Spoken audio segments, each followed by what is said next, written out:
Click the subscribe button, hit the bell icon to never miss another update. It was a blessed day in the house of the Ahlulbayt, as Hazrat Abbas was born on this beautiful day, the 4th of Sha'ban, 26 AH.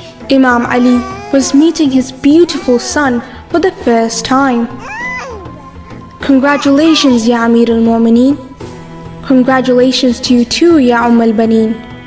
This boy will be the bravest hero and the best of warriors. What name should be given to this beautiful child? We should name this child Abbas, which means the lion. He will be as brave as a lion, and every human being will fear him when fighting in battle. Imam Ali takes Hazrat Abbas in his arms and begins to weep. Hazrat al-Baneen is watching all of this and questions our Imam. "Oh Amir al-Mu'mineen, why are you crying? Isn't this supposed to be a happy day?" After some time, Imam Ali answers, "Oh al-Baneen, I was remembering the day of Ashura. Oh Abul Hassan, what will be the role of Abbas in Karbala?"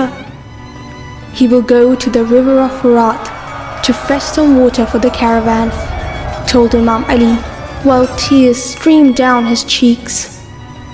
"The enemy will cut down both of his arms and Abbas will be martyred."